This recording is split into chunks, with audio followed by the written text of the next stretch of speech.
각이 사는 증시 각도기. 네, 안녕하세요. 전문투자 증시 나침반 은지원입니다. 네, 각이 살랑말랑 각도기 곽상준입니다. 예, 오늘 좀 올랐습니다. 네, 코스피 1%. 네, 왜냐면 이제 미국 시장이 오늘 저녁에 오를 테니까. 네, 오늘 내일이 문제죠. 예, 나스닥 선물은 1.6% 정도 오르고 있고요. 아, 오늘 참 애플의 시작 발표가 있잖아요. 아, 덜덜 떨립니다. 아마존도 있고요. 인텔도 있습니다. 나는 애플이 제일 떨려. 왜냐면은 2분기 상황이 좀 안 좋아요. 이래 버리면은 네. 애플에 대한 우려가 커지는 이유는 애플 벤더들의 주가가 오늘 굉장히 안 좋았습니다. LG 이노텍, BH 되게 큰 폭으로 5% 이상씩 빠졌거든요. 네. 근데 그들이 오늘 실적을 조금 좋게 낸 게 아니에요. 어닝 서프라이즈가 났는데도 불구하고 그 애플에 대한 우려가 좀 확산이 된 영향이 있는 것 같은데요. 최근에 JP모건에서 애플이 1분기에 아이폰이 많이 안 팔렸을 것이다 라고 하면서 전망치를 좀 하향을 시킨 게 있습니다. 네. 그 영향을 지금 이틀째 받고 있는 것 같고요. 오늘 업종 상승률을 말씀을 드리면요. 전기가스 업체 업종이 제일 많이 올랐습니다. 뭐 대성에너지, 한국가스공사 오르는 건 뭐 그러려니 하는데 한국전력이 8.5%나 올랐습니다. 처음 봤어. 초급등했습니다. 있었나? 있었던 것 같기도 하고 한번. 네. 전기요금에 대한 이 신정부에 대해서 인상을 할 것이란 기대가 완전히 꺾인 상태였는데 최근에 그 주가가 굉장히 많이 떨어졌었죠. 네네. 저가 부분까지 떨어졌었죠. 근데 그 방향성을 확 바꾸는 이슈가 오늘 있어서 영향을 좀 끼쳤습니다. 거의 제가 거기서 떠났으니까 아마 전기세 올릴 거예요. 각방꿀 나옵니다. 이거 각방꿀 나오면서 아마 크게 오를 것 같아요. 예, 이거는 뭐 국가를 위해서라도 빨리 개선을 해야 될 것 같습니다. 내 느낌이 있었어. 아, 이거 각방꿀 나온다. 이거 지금부터 들어가는 사람들은 크게 먹을 것 같다. 안녕 이러면서 또 그렇지 뭐 내가 그렇지 뭐 이렇게 될 것 같아요. 저는. 네. 그리고 건설주도 오늘 좋았는데요. 대우건설은 11%나 상승을 했고요. GS건설, 현대건설도 6%대 5% 이렇게 상승했습니다. 실적 굉장히 좋았습니다. 화학 섹터가 세 번째였는데요. 이수화학 11%, 아모레퍼시픽과 뭐 화장품주 많이 올랐습니다. 아모레퍼시픽 오늘 9%나 상승을 했고요. 이치한불, 한국콜마, 토니모리 이런 화장품주들도 6, 7%대씩 다 상승을 했습니다. 오늘 진짜 골 때리는 장이에요. 중후장대만 올랐어. 네. 고리타분한 업종이라고 표현되는 것만 미친 듯이 올랐어. 가볍게 성장주처럼. 네. 지금 마스크를 벗을 수도 있을 거란 기대감이 좀 생기고 있는데요. 다음 주에 마스크 야외에서 벗는다는데? 네, 현 정부는 5월 2일부터 마스크 벗자라는 주장이고, 다만 인수위 새롭게 들어설 정부에서는 너무 빠르다. 5월 말부터 한번 고려해보자라는 입장이 지금 팽팽하게 맞서고 있는데요. 아무래도 5월 2일부터 바로 해제가 되지 않을까 이런 기대감이 조금 더 큰 것 같습니다. 하이브리드로 가면 되지. 야외에선 벗고 실내에선 써라. 그것도 지금 인수위에서는 반대하고 있어요. 아, 그래요? 예. 아니, 왜냐면은 그 하이브리드 가야 되는 이유가 집에 그 많이 남으면 그거 어떻게 하냐고. 마스크 많이 남았나요? 박스로 남아있는데. 나는 안 샀어요. 진짜. 이건 내 잘못이 아닙니다. 그렇군요. 나 같으면 타이트하게 관리했거든, 진짜. 재고가 많이 남았네요. 그럼요. 내가 재고 관리했어야 되는데. 회전율 관리 실패했군요. 참. 깜짝 어느 날 끝나가는데 막 이만큼 집에 쌓여있더라고. 그럼 황사 올 때 또 쓰시면 될 것 같고요. 네. 철강 업종도 좋았습니다. 고려제강, 동일제강이 상한가를 갔고요. DSR제강 21%나 상승을 했습니다. 이것도 무슨 이따 다시 정확히 말씀드리겠지만 뭐 환태평양 경제동반자협정 요 앞에 CP가 붙었더라고요. CPTPP 요 가입 기대감 때문에 상승했다고 하는데 뭐 오늘 뭐 철강주뿐만 아니라 중국 인프라 관련된 주들도 많이 올랐습니다. 네. 뭐 굴삭기 뭐 이런 것들도 많이 올랐고요. 돈이 그쪽으로 갈 수밖에 없는 상황이 뻔히 보이니까. 네. 그리고 제일 많이 떨어졌던 건 최근에 많이 올랐던 종이목재 섹터와 음식료가 1, 2위를 차지했습니다. 네. 페이퍼 코리아 M&A 이슈 나온 뒤부터 어제도 많이 하락을 했고요. 오늘 7%대 하락을 했습니다. 신풍제지도 7% 하락을 했고요. 음식료 섹터에선 그간에 계속 상한가를 많이 갔었던 고려산업이 오늘 13% 하락. 마니커 최근에 어저께인가요? 치킨 관련주도 많이 올랐잖아요. 네. 예, 마이너스 8%대 기록을 했습니다. 최근에 좀 급등한 것들은 좀 급락을 다시 하는 특성이 있던 것 같습니다. 예. 오늘 코스피가 1% 올랐는데 코스닥은 0.4% 오히려 하락을 했거든요. 네. 코스피가 굉장히 좋았는데 시총상위주들 중에 엄청난 주가 상승을 보였던 게 많았습니다. 네. 뭐 삼성바이오로직스 3%, LG화학 8.4%, 포스코홀딩스 4.3%, 셀트리온 3%. 셀트리온은 뭐 요즘 계속 좋습니다. 네. KB금융과 신한지주가 2%, 3%씩 올랐고요. 삼성물산 7%, 한국전력 8.5% 오르면서 시총 상위주들 중에 빵빵 터졌던 종목들이 많아서 오늘 코스피가 좋았습니다. 최상위는 많이 안 올랐어요. 그래서 오히려 오른 놈들은 되게 많이 올랐는데 지수는 그렇게 또 많이 오른 건 아니죠. 대형주가 올랐으면 보통 올라야 되는 느낌이 있잖아요. 네. 그런 괴가 조금 신기한 괴였습니다 오늘. 신기한 괴였습니다. 네. 네, 그리고 러시아의 천연가스 이 수출 중단 조치에 이어서 가스주들이 오늘 또 영향을 받았고요. 조선주 기자재들도 오늘도 잘 방어를 했습니다. 뭐 대우조선해양, 한국조선해양, 삼성중공업 1%대 상승을 했고요. 세아제강 5%, 오늘 철강주도 많이 올랐는데 네. 이거는 뭐 강관도 계속 수혜를 볼 것 같습니다. 동성화인텍 또 2.5% 상승해서 마감을 했고요. 네. 한국전력 이슈인데요. 인수위에서 에너지 정책 정상화 방향을 발표를 하면서 전기요금을 올릴 수도 있겠는데라는 기대감이 생기고 있습니다. 네. 지금 한국전력이 독점해서 전기를 판매를 하고 있잖아요. 근데 다양한 기업들을 육성을 한다라고 합니다. 제2의 한국전력, 제3의 한국전력이 지금 나와서 민간으로 네, 시장 원리를 중심으로 개편을 한다라고 합니다. 저는 반대입니다. 네. 네, 좀 너무 올라도 너무 많이 올라갈 것 같아서 반대를 하신 건가요? 네, 그렇죠. 이러면은 서민들이 살기가 힘들어져요. 저는 사실 상관없어요. 저희 집은 태양광으로 다 발전하기 때문에 문제 없거든요. 전 자동차도 전부 태양광으로 하고 있고 해서 전혀 문제가 없는데 개인들은 좀 힘들어집니다. 이렇게 저는 좀 되면. 힘들어질 것 같습니다. 예, 이렇게 시장 원리 중심으로 어쨌든 개편을 하면 한국전력 촛불 켜고 이러면 돼. 집에서 분위기 있잖아 부부끼리. 저녁에는 부부끼리 촛불 켜고 지내고 뭐 이렇게. 알겠습니다. 네. 핸드폰 플래시까지 활용을 해서 네. 그럼 부부관계가 더 좋아질 수도 있어요. 음. 핸드폰 끄고 촛불로만. 오히려 호재네요. 그러면 그럼요. 그 약간 촛불의 노란 불빛이 가슴을 일렁일렁하게 하는 어떤 그런 감정을 불러일으키지 않습니까? 하얀 불빛보다 훨씬 나아요. 그렇겠습니다. 네. 네, 그래서 어쨌든 한국전력 입장에서는 전기요금이 올라갈 만한 이슈일 것 같고 이 거론되는 것 자체만 해도 기존의 방향성과 굉장히 많이 큰 틀에서 바뀌는 거기 때문에 오늘 뒤로 갈수록 고점으로 끝났잖아요. 고가로. 네. 그래서 뭐 연료비 뭐 기준가를 뭐 조금 뭐 3원 올리고 6원 올리고 이런 거랑은 비교가 안 되는 이슈였던 것 같습니다. 그럼요. 이건 제가 보기에는 각방꿀 확실히 나왔어요 이번에. 진짜 이거 폭등할 수도 있어. 내가 각방꿀이니까. 각방꿀을 근거로 생각해보면 충분합니다. 네. 뭐 어쨌든 이게 굉장히 주식은 좋을 거예요. 주식은 좋을 건데 개인들은 이거 과연 어떻게 될까 좀 걱정은 되네. 예. 예, 그렇죠. 물가를 굉장히 자극을 많이 할 수 그럴 있을 수도 것 있어요. 같습니다. 네. 네, 뭐 어쨌든 거론만 된 수준이라서 근데 이런 거는 사실 민간에서 가격을 더 싸게 공급한다? 제가 보기엔 힘든 얘기예요. 말도 안 되는 얘기예요. 그거는. 그렇죠. 가격은 올라가요 무조건. 네. 가격을 안 올린다면은 이 적자를 민간도 봐야 된다는 건데 그렇지. 그거 그럼 아무나 불가능하죠. 미쳤어? 안 해. 이렇게 되는 거지. 네. 15주 적자를 감당할 수 있는 기업은 없죠. 그럼요. 네. 네. 자, 그리고 건설주 이야기인데요. 대우건설과 GS건설 실적이 어닝 서프라이즈였습니다. 매출액은 대우건설은 1분기에 이제 컨센 부합했는데요. 영업이익은 컨센 대비 28%나 높게 나왔고요. 순이익은 컨센 대비 50%나 높게 나왔습니다. 분양 물량이 증가하면서 주택 건축 부분 실적이 좋았고요. 수주 잔고도 굉장히 많이 쌓여 있습니다. 4년에서 한 5년 정도치가 쌓여 있고요. 잔고는 한 42조 원 정도 된다고 합니다.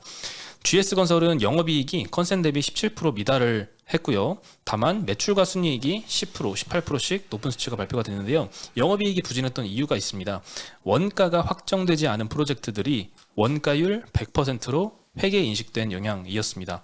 통상 이제 예상되는 원가 정도만 적용을 하거든요. 근데 수주 이후에 착공까지 시간이 오래 경과된 그런 딜 같은 경우에는 수주 후에 급격히 원가가 상승하는 경우 이렇게 두 가지 오래됐거나 아니면 수주 이후에 원가가 급격히 올랐거나 이 경우에는 초기에 100% 원가 인식을 한다고 합니다. 그러면 당연히 매출이 발생하기도 전에 비용이 많이 잡히겠죠. 지금 1분기가 그 상황이었기 때문에 영업이익 쇼크가 났다라는 설명이고요.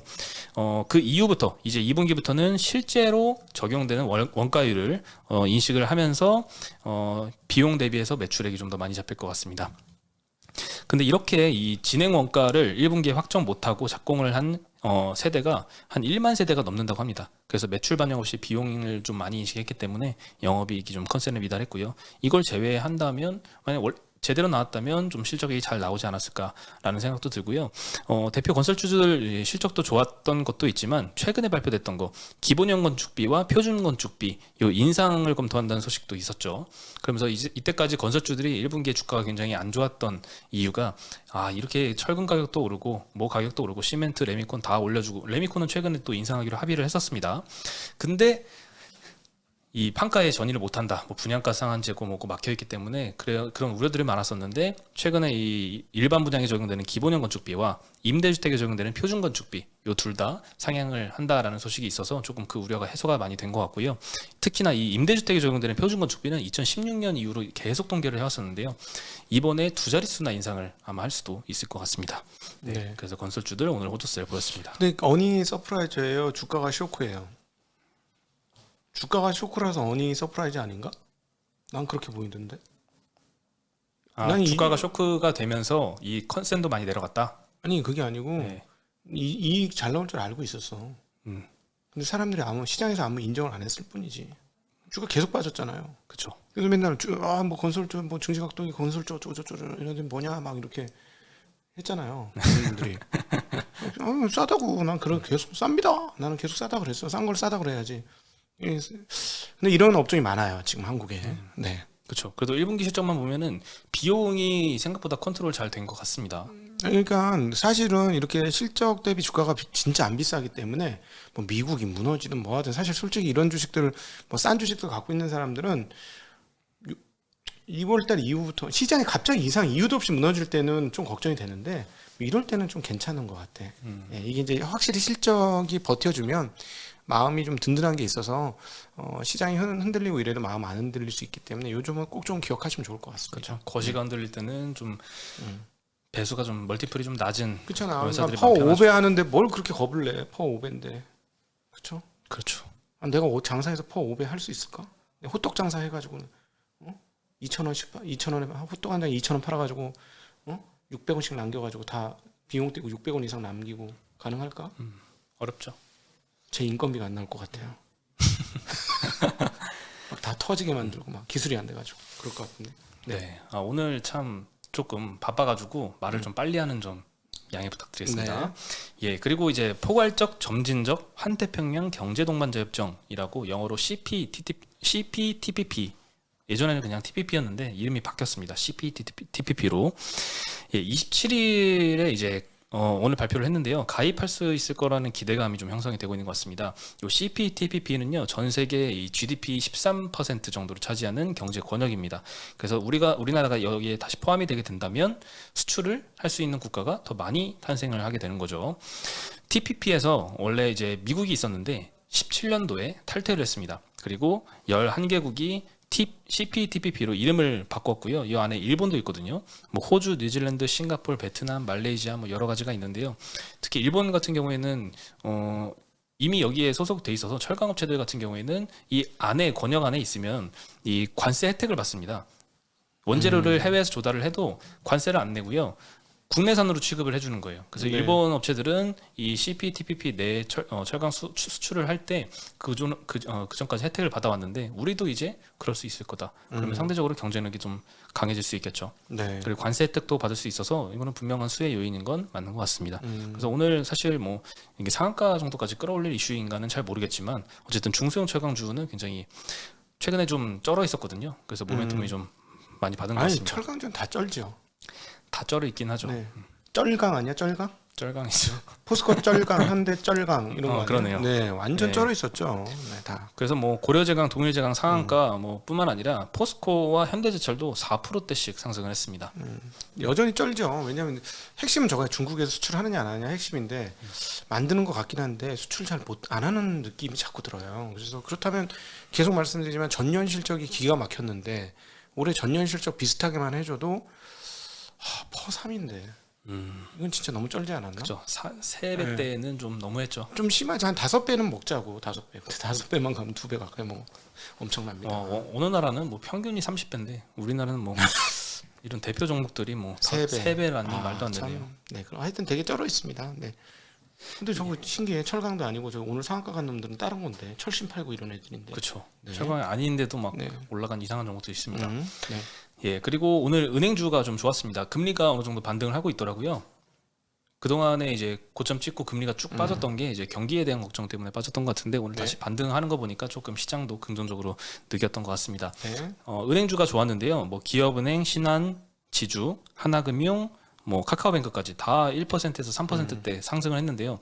장중에 우리금융만 막 2% 넘게 빠지더라고요. 네. 결국 종가는 그냥 빵 퍼센트로 끝나긴 했는데요. 오늘 우리은행에서 횡령 사건이 발생했습니다. 네. 500억 규모 정도 되고요. 뭐 상장 폐지 요건에는 해당이 되지 않을 것 같긴 한데요. 시총 대비해서 금액도 낮고, 하지만 이렇게 시총 대비 이렇게 낮은데도 이렇게 시장에서 다른 기업과 뭐 상대적으로 한 3% 격차까지 벌린 거는 사실 이 500억보다 더 크잖아요. 시총 기준으로. 그렇죠.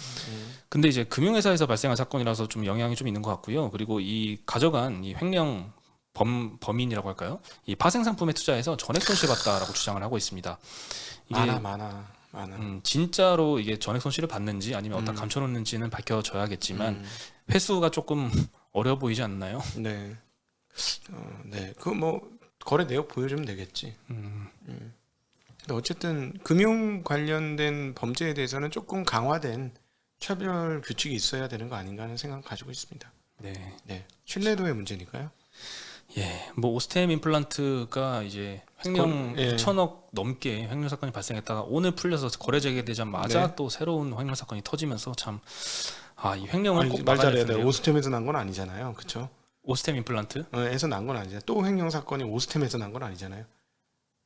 그렇죠. 그렇죠. 오스템 임플란트에서 연결이 예전에 돼가지고 하자마자 또 나가지고요. 이러면 오스템이 또 난 것 같아가지고 그렇군요. 오스템 주주들 지금 마음 철렁 쓰러집니다. 예, 네. 예, 참 끊어줘야 되는데 근데 뭐 인간 사는 세상에 뭐 한 인간 100만 명 살면 도둑놈도 한 명, 모도 한 명, 모도 한 명, 뭐 그렇게 되는 거 아닙니까? 난 그런 생각이 들던데.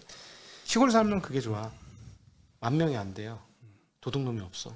그렇군요. 와, 나 내 자전거 막 바닥에다 막 놔두고 막 이렇게 다니거든요. 대문도 열어놓고 다니시나요? 대문 없어요. 네. 그런 대문 막 그런데 이게 서울 같았으면 벌써 한 10번 잊어먹었을 거야. 내 자전거 하고 찾아내는데 그런 일이 전혀 없어. 너무 좋아. 그건 너무 마음 편해. 그렇군요. 개구리 소리가 막 엄청나게 들립니다. 그리고 HMM 오늘 6%나 올랐는데요. 뭐 해운사 이 최대 해운사 덴마크 회사죠. 머스크가 실적 가이던스를 25% 상향한 영향을 좀 받은 것 같습니다. 연간 에비타 전망을 기존 대비 25% 상향을 시켰습니다. 원래 올해는 이제 작년 정도만큼 하겠다라는 게 기존 전망이었는데 25%나 갑자기 상향을 시켰거든요. 컨테이너선 수요가 늘었나? 이 수요 전망은 오히려 꺾었습니다. 네.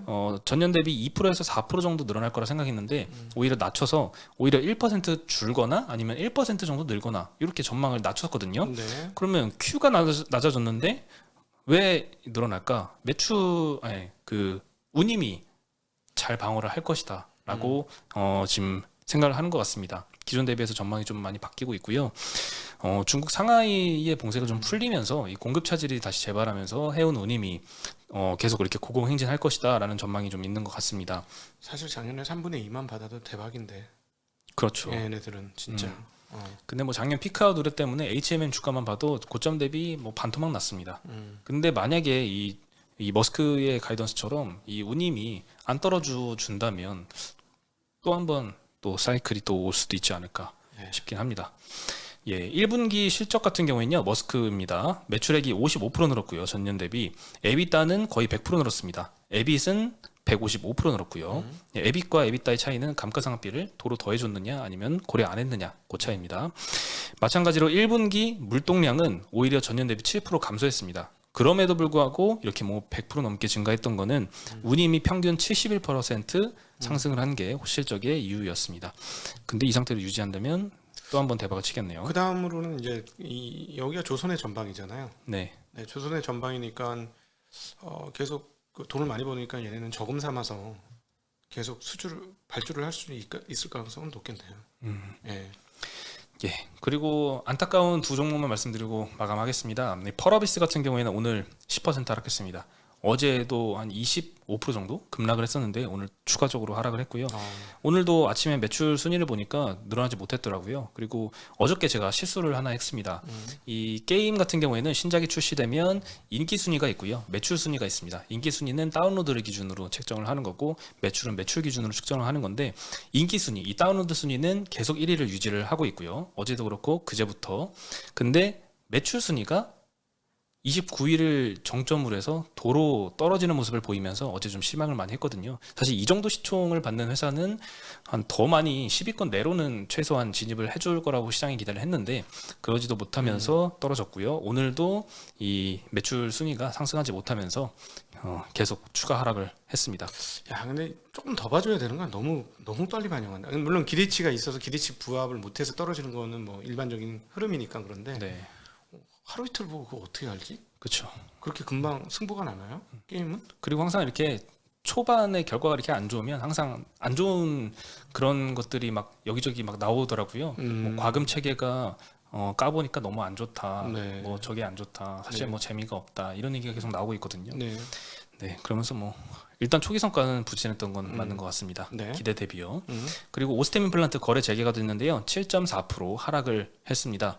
예, 자사주 매입 300억 규모로 발표는 했지만 그래도 떨어졌던 건 기관 투자자들의 이 수급 영향도 분명히 있었던 것 같습니다. 네. 기관 투자자들이 이렇게 이슈가 난 종목들은 MP 모델 포트폴리오에서 제거를 해버림으로써 기계적으로 매도를 해야 되거든요. 그동안은 이제 거래가 안 됐었기 때문에 매도를 못 하고 있다가 이제는 줄였던 거죠. 기존에 뭐 여러 공모 펀드들에서도 오스템 임플란트 비중이 뭐 3%다, 6%다 이런 것도 있었는데 다 삼각 처리했습니다. 우리 없는 걸로 하겠다. 네, 이런 회사들은 거래 제기가 되면 다 매도를 하겠죠. 매도를 하면 수익이 난 거지. 그렇죠. 그럴 수 있죠. 충당이 삼각 충당이 되는 거죠. 그렇죠. 네. 네. 근데 이게 7.4% 떨어진 게 아마 저 거래 전으로 따지면 조금 더 빠진 걸걸요. 시초가가 좀 낮게 형성돼서 시작했을 거예요. 상장 이거 거래 정지되기 전보다. 네네. 그 영향도 있겠습니다. 예, 그래서 한 두 자릿수 아마 빠진 거긴 될 텐데 생각보다 안 빠진 거지. 그렇죠. 뭐 영업 다시 잘해서 중국에서는 영업 아주 잘하고 있어요. 네, 실적은 잘 나오고 있습니다. 그래서 사실 이번 걸 발판으로 회사를 더 조직을 잘 짜고 그동안에 하던 일들을 더 잘하면 좋지 않을까 하는 기대는 해보고 있습니다. 재발 방지 대책을 확실히 세우고 이번에 수급 영향만 마무리된다면 다시 좋은 회사기 때문에 일어설 것 같습니다. 지금 뭐 임플란트는 세계에서 제일 비싼 거는 독일제래요. 독일제인데 한국제가 이제 그 다음 그 세그먼트에 들어가는데 거의 비슷하답니다. 그래서 이제 중국 같은 데도 아주 막 호황을 받으면서 잘 팔리고 있고 그 선두주자가 오스템이었는데요. 잘 좀 회복해서 계속 어떤 산업적인 국위를 선양하는 기업이 되기를 부탁하는 마음입니다. 네, 오늘 굉장히 짧은 시간에 많은 정보를 전달해드렸는데요. 조금 내일부터는 좀 여유 있게 다시 진행을 하도록 하겠습니다. 할 만큼 했어요. 그런가요? 너무 많은 양을 해서 그래요. 네. 드리면 오랜만에 조금 올라가니까 약간 업이 된 것 같아요. 네. 예, 그러면 오늘도 좋은 저녁 보내시고요. 저희는 여기서 인사드리겠습니다. 안녕. 안녕.